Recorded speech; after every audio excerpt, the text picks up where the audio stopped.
Have you ever wondered how to write an email to capture an audience? Do you often wonder how to win the trust of your clients? Have you found yourself frequently thinking if you have proper knowledge of all tactics required to capture the audience?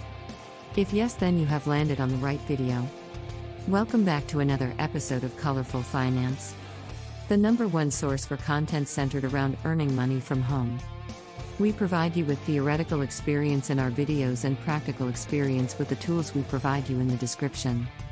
Subscribe to the channel so you're always up to date with our latest uploads.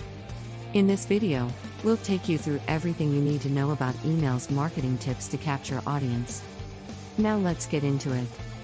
The contents of the email marketing messages can keep your readers focused if they are written and presented well. Since readers like to scan through emails instead of reading them entirely, they understand more when less is explained. So, the content should be convincing and well written without any grammatical or spelling mistakes to gain the trust of the potential shoppers. Be consistent throughout your email message. In other words, mention only a couple of key issues surrounding the site page you are leading people to click on. Don't cloud the email body with other sites, products, and services. Keep the flow steady and tight, well-focused. Use good navigation on the website and test it before you send your email. Make sure you can click on the link. And make sure whatever you ask people to do there, be it sign up for an e-zine, a report, or purchase a new ebook or package, that this process can be done as directed. 6 tips for writing emails for your audience. 1. Subjects given to the emails should impress and invite. 2. Focus on keywords to get the attention of your readers. 3. Bulleted or numbered lists make the subject easier to understand. 4. Use plain layman language to present your ideas. Useless words, smaller words, and words that are simple to comprehend. 5. Avoid using puns or metaphors. They tend to leave the reader confused. 6. Try to grab your readers with a conclusion, then sum up at the end. By giving your readers a well-prepared targeted email message, you are writing for them to see how they will reward you in return. A healthy dose of trust works wonders with your email list. While the rest of the world has developed many barriers and protections to keep their email accounts spam-free, there are also those that sign up to receive emails that promote various products and services in their sites. This is mainly because these opt-in subscribers want to know more about what these sites are offering and what can be beneficial for them. They expect to be kept posted on what they are interested in and what's new in the market or field they have chosen. Businesses would be so lucky to have these kinds of customers. The basic element needed to get these types of people is trust. When your customers trust you, they will reward you with their loyalty. Many internet users have gone to great lengths in protecting their email accounts from spam mail. Some free mail internet providers and internet service providers offer spam protection, while there are also some internet-based companies that screen your mails for you. With an opt-in subscriber mail list, the email you send containing your promotional materials such as newsletters, catalogs, and marketing media will go through. Your intended recipient will be able to read and view what you have sent, making it a successful transfer of information. To be able to be allowed to do so, you will need permission from your recipient. To get this permission, you need to be able to get their trust. With a great lack of disregard for privacy on the internet, getting the trust of an internet user you do not personally know is a big achievement. To build a good opt-in subscriber list, you need people to trust you. For a faster and quicker build-up, you need to get your opt-in subscribers to trust you quickly. The faster you build your opt-in list, the faster word about your site and company gets to be spread. The bigger the scope of your opt-in list, the more traffic you get, which means more profits. It's easy math if you think about it. Getting the numbers is not that simple though, or maybe it is? Getting the trust of your clientele should not be so hard, especially if you do have a legitimate business. Getting your customers' trust should be based on your expertise. People rely on other people who know what they are talking about. Gather all the knowledge and information about your business. Frankly, if you decide to go into a business, you most probably already have an interest in it. Like how many basketball players become coaches, you don't really venture into something you don't have any interest in. Show your clients that you know what you are talking about. Provide them with helpful hints and guidelines that pertain to what you are selling. Talk about how to install a roof if you're selling roofing materials, or provide articles on insurance settlements if you are a settlement lawyer. You do not have to be a big corporation to make use of an opt-in list. If your customers see you as someone who knows what he is doing and saying, they will trust you quickly. Be true to your customers. If you want to hype up your products and services, provide guarantees.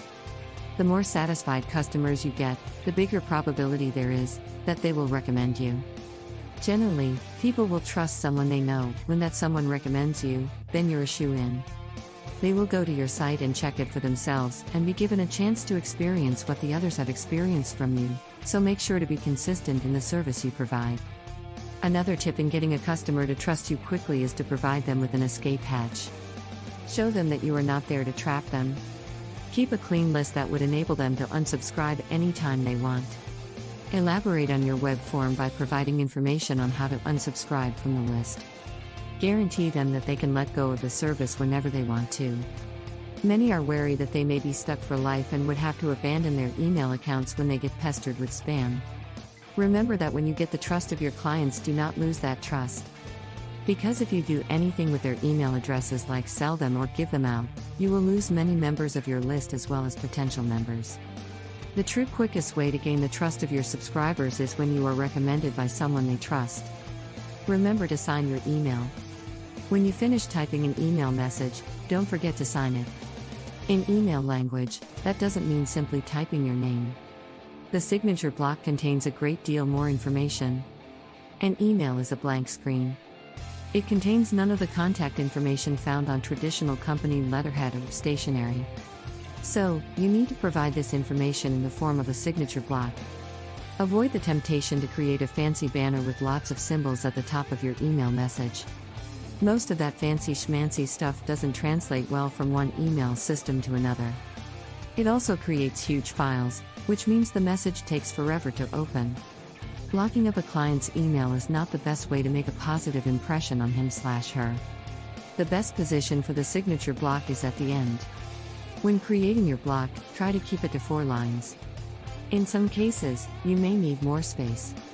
Use caution, though, or the contact information may end up being longer than the body of the message. To solve this, try putting multiple pieces of information on a line. For example, Marketing Director, ABC Meeting Planners. In determining what to include, again, think of your letterhead. Provide your full name, title, company name, phone number, and email address. You may also want to give your mailing address and fax number. If you have a website, list that address, too. Don't miss an advertising opportunity. Why include all this contact information? Maybe an important client wants to call you instead of replying via email. Don't make it difficult for him/her to find you. Including your email address is not redundant. Messages get forwarded, edited, etc. The ultimate receiver may not have a clue who the original sender was. Almost daily, I receive requests from people for information, and they don't tell me who they are or where they are. Even after requesting a mailing address, the response often comes back with no company name. Can you imagine mailing something to a 40-story office building that contains 150 businesses with the envelope addressed only to an individual? If you work for a large company, such as a hotel or convention center, consider using a separate signature for internal messages, since your coworkers don't need all those details. You might provide your phone extension, in case there isn't a company directory handy, and your department if the receiver doesn't know you. And with that, we've reached the end of this video all about emails marketing tips to capture audience. Let us know in the comments section down below if you enjoyed this episode and found it helpful and interesting.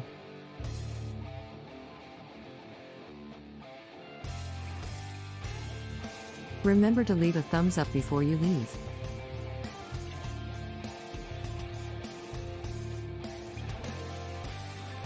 Also subscribe to Colorful Finance and click the notification bell.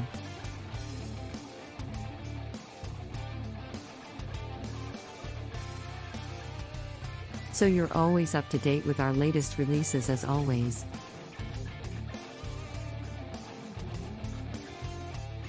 Thanks for stopping by and watching.